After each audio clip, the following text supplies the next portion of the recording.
বলুন সুবহানাল্লাহ। वो शहरे मोहब्बत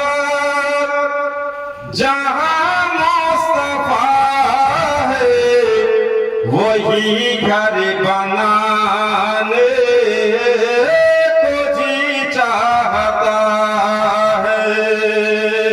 वो सोने से कंकर वो चांदी सी माटे नजर में बसाने को जी चाहता है।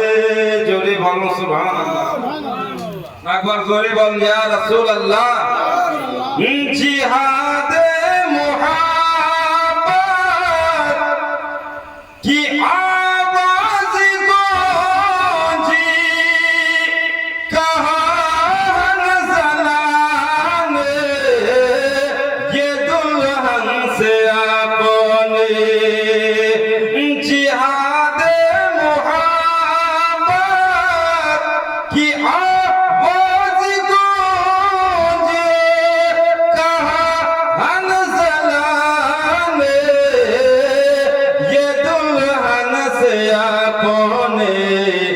इजाजत अगर दो तो जामे शहादत लबों पर सजाने को जी चाहता है। वो शहरे मोहब्बत जहाँ मुस्तफा है वही घर बनाने को जी चाहता है। जोरे बोलो सुभान अल्लाह।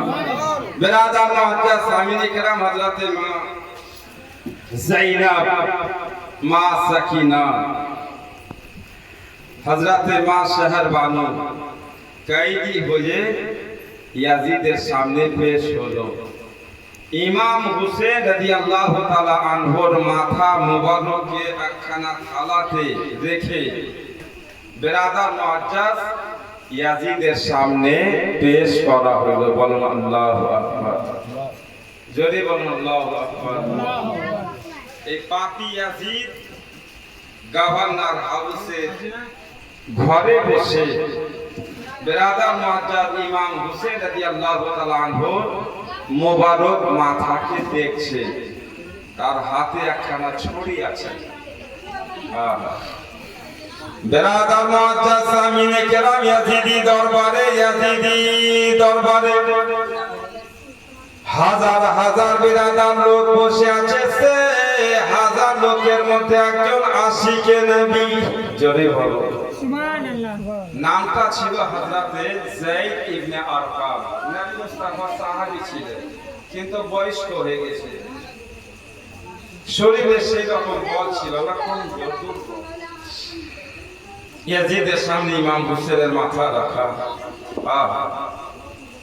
ইয়াজিদ পাপী ছড়ি হাতে করে ইমাম হুসেন রাদিয়াল্লাহু তাআলা আনহুর লাভ মোবারকে ছড়ি মারছে। বিরাদার মুআজ্জাজ সামিন কিরাম, যায়েদ ইবনে আরকাম সাহাবী রাসূল ইয়াজিদ পাপীকে বলছে, ও ইয়াজিদ,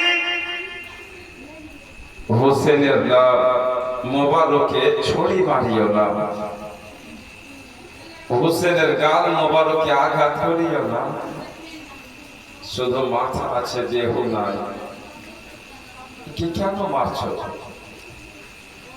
এই পাপী ইয়াজিদ শুনো, যেই হোঁট মোবারকে তুমি ছড়ি মারছো, আমি যায়েদ ইবনে আরকাম নিজের চোখে দেখেছি আমার নবীকে বারবার, একবার না দুইবার না, বারবার হোসেনের হোঁট মোবারকে মুখের কাছে এনে চুমা দিত। বল সুবহানাল্লাহ। ইয়াজিদ, মারিও না, আঘাত করিও না। ইয়াজিদ পাপী বলে, এই ইবনে আরকাম চুপে যাও। বলে, আমি চুপ হব না, মারিও না, আমি তোমাকে বারবার বলছি মারিও না। ইয়াজিদ পাপী বলছে, তুমি যদি বয়স্ক না হতে তো এখন তোমাকেও ঢং শিখিয়ে দিতাম। হযরতে যায়েদ ইবনে আরকাম বলছে, তোমার দ্বারাতে কি হবে? তোমার দ্বারাতে খুন ছাড়া কি করতে পারবে? বেরাদার মুআজ্জাজ সামিনে কেরাম যায়েদ ইবনে আরকাম বলে